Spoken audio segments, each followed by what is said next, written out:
ఆంధ్రప్రదేశ్ నుండి ఖాళీ అవుతున్న రాజ్యసభ స్థానాలకు అధికార వైఎస్ఆర్సీపీ తన అభ్యర్థులను ఖరారు చేసింది. TDP MP Kanakamedala, BJP MP CM Ramesh, YCP MP Vemireddy Prabhakar Reddy ఈ ఏడాది రిటైర్ అవుతున్నారు. ఈ 3 స్థానాలను వైఎస్ఆర్సీపీ ఏకగ్రీవంగా గెలుచుకోనుంది.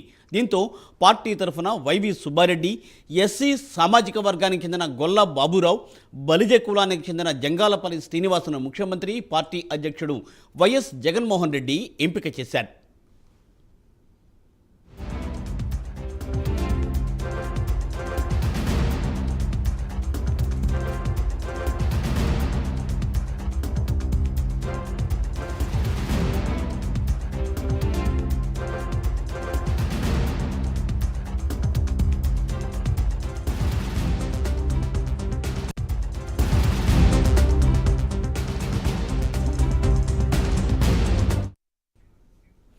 ఆంధ్రప్రదేశ్ నుండి ఖాళీ అవుతున్న రాజ్యసభ స్థానాలకు అధికార వైఎస్ఆర్సీపీ తన అభ్యర్థులను ఖరారు చేసింది.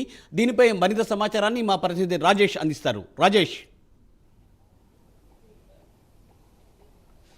మూర్తి, దేశవ్యాప్తంగా కూడా 68 స్థానాలకి రాజ్యసభ స్థానాలకి అయితే ఏప్రిల్లో ఖాళీగానున్నాయి. దానికి సంబంధించి కూడా ఇప్పటికే వైసీపీకి సంబంధించి కూడా 3 అభ్యర్థులను కూడా ఎంపిక చేసినట్టుగా తెలుస్తుంది. అయితే అఫీషియల్గా ఇవాళ ఈవినింగ్ అయితే ప్రకటించే అవకాశం ఉన్నట్టుగా తెలుస్తుంది. ప్రధానంగా ప్రస్తుతానికి సంబంధించి ఆంధ్రప్రదేశ్లో 3 స్థానాలు ఉన్నాయి. టీడీపీ నుంచి కనకమేడలో ఉన్నారు, అలాగే బీజేపీ నుంచి సీఎం రమేష్, వైసీపీ నుంచి వేమిరెడ్డి ప్రభాకర్ రెడ్డి ఉన్నారు. ఈ 3 స్థానాలకు సంబంధించి కూడా ఏప్రిల్తో పదవీకాలం పూర్తయిన నేపథ్యంలో 3 స్థానాలు వైసీపీకి దక్కే అవకాశం ఉంది. అందుకని 3 అభ్యర్థులను కూడా ప్రకటించింది. తాజాగా ఎంపిక చేసింది. తాజాగా వైసీపీ ఎంపిక చేసిన అభ్యర్థులకు సంబంధించి కూడా వైవి సుబ్బారెడ్డి, అలాగే గొల్ల బాబురావు ఎస్సీ సామాజిక వర్గానికి చెందిన నేత, అలాగే జంగాలపల్లి శ్రీనివాస్ బలిజ సామాజిక వర్గానికి సంబంధించిన నేత, ఈ 3 కూడా వైసీపీ అధిష్టానం అయితే అఫీషియల్గా ఎంపిక చేసిందని చెప్పుకోవచ్చు. పూర్తిగా కూడా వైసీపీకి సంబంధించి కూడా వాళ్ళకు ఉన్న స్థానాలు బట్టి 3 స్థానాలు అయితే కైవసం చేసుకునే అవకాశం ఉంది. దానికి సంబంధించి కూడా నిన్న కూడా పార్టీకి సంబంధించి 4 ఎమ్మెల్యేలను కూడా సస్పెండ్ చేశారు. ఎందుకంటే రాజ్యసభకు సంబంధించి కూడా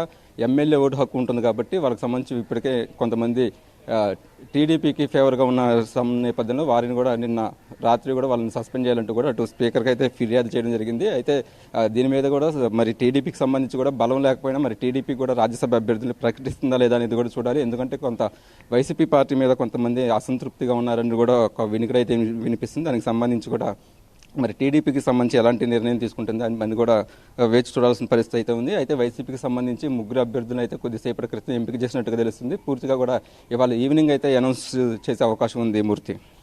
thank you Rajesh. Thanks for the updates.